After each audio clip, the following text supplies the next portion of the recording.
Cam McGuire back with you here on the Steelheads Hockey Show, brought to you by New Belgium Brewing, Mountain Time Premium Lager. Idaho opening up a 3-game home series tonight against the Tahoe Night Monsters. Opening faceoff coming up at 7:10 p.m. Alongside associate coach Keenan Kelly. Well, Coach, let's look back to last weekend. You guys get back to winning ways. 6-5 win on Friday night. You go up 4-0 after the first period. And then Saturday, it seemed like you guys really honed in on your defensive structure with a 4-1 victory. What were your overall thoughts from the 2-game set?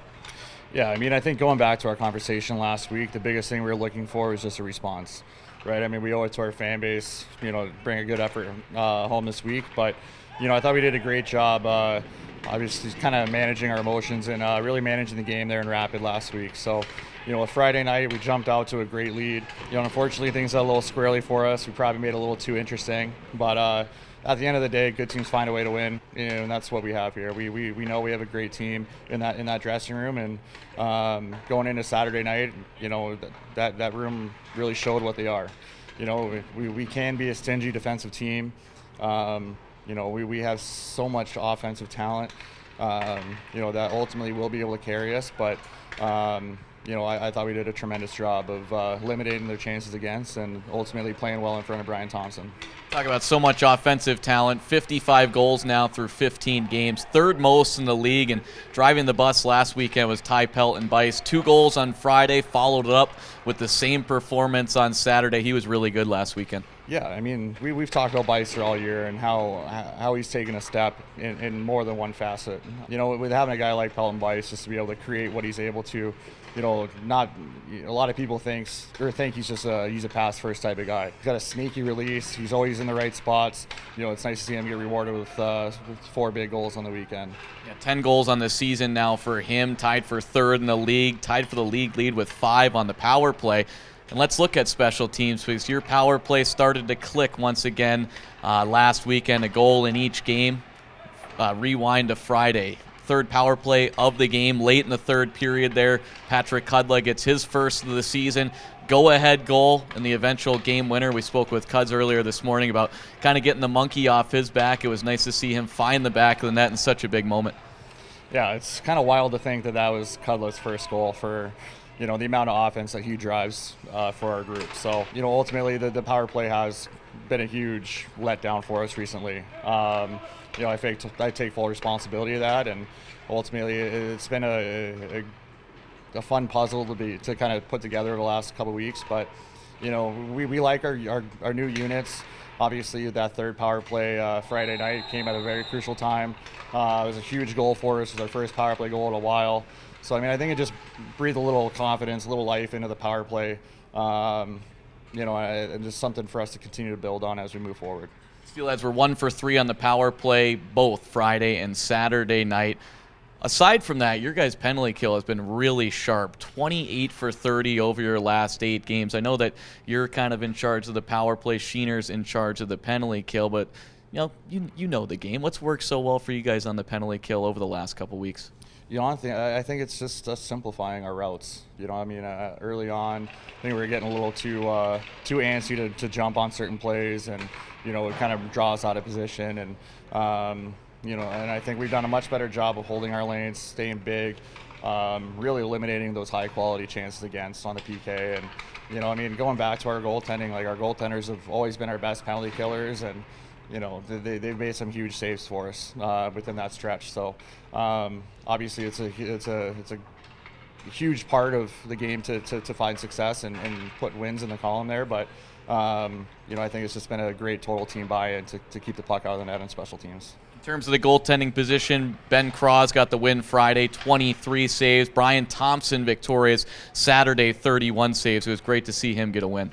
Yeah, it was great to see us play well in front of him. Thompson's been great all year. He's done everything we've asked, and it's a matter of us being able to show up in front of him. And I don't know what the case is there, but it was great to see Tomer rewarded for another great effort that he's put for our guys. And our goaltending's been phenomenal. All 3 guys even Scholey he's only played one game, but man, I mean, he's kind of the voice of reason for those other two, and I'm confident saying we have arguably the best tandem trio of goaltenders in the entire league. So they show up, they do their job, and gives us an opportunity to win each and every night.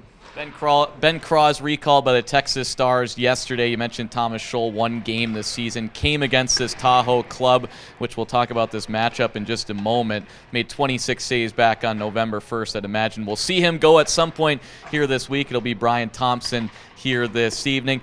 You just mentioned it a couple of moments ago, changing up the power play units. You guys also changed up your forward line combinations last week. It seemed to pay dividends, and for the most part, we'll see those lines stay the same here tonight. And we talked about Ty Pelt and Bice driving the bus last week in terms of offense. That line of him, A.J. White, and Connor McEachern was really good. I mean, you have three very different types of players on that line, right? I mean, it's a super fun dynamic to watch that line operate. I think with our new line combos, just brings more balance to our four lines up front. It just allows us to really create and disrupt wave after wave. So we love our new combos. But yeah, I mean, especially with that Bicer line. You have McEachern, who's a buzzsaw, is able to fly around on the outside, and Pelt and Bice can make plays, win faceoffs. Then you got, the good old water buffalo, Cap.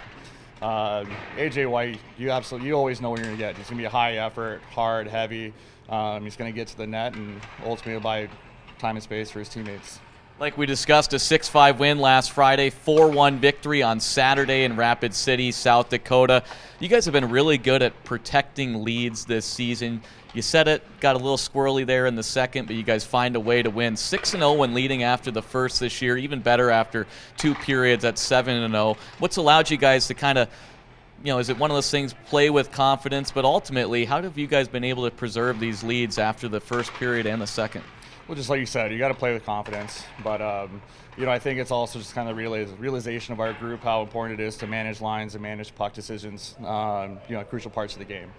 So, I mean, when it gets down to, roughly 8 minutes left in the game, we certainly pull the reins back, at least as far as activating from the back end. And, it just allows us to kind of turn into shutdown mode, just being hard to play against, getting pucks deep, everything's out of our defensive zone, and, just truly living to fight another day if we need it. So, it's just kind of the full team commitment to the overall game management, and obviously the results have spoken for themselves so far this season.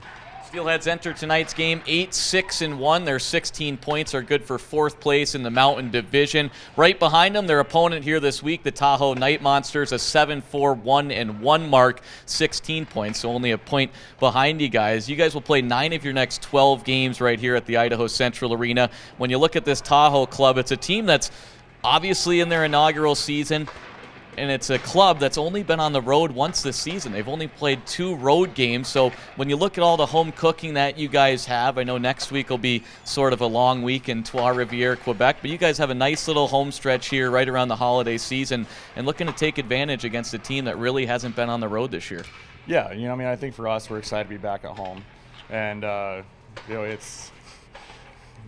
it's exciting to be back and playing in front of your fan base. I mean, the first month and a half of the season was a bit of a grind for us, not just schedule-wise, but we're playing some pretty good teams. So, even though our record may not indicate how good of a team we are, we've been pretty battle-tested early on. And, our opponent this week, Tahoe, I mean, they're a great team. They've been able to put together a pretty deep roster in year one.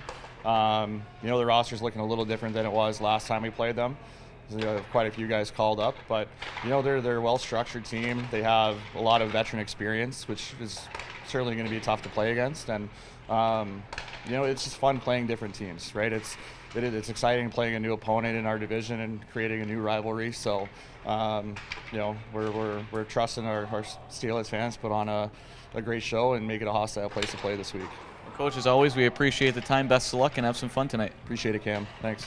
Once again, Associate Coach Keenan Kelly will continue the Steelheads Hockey Show, brought to you by New Belgium Brewing Mountain Time Premium Lager, right here on KTIK The Ticket when we return.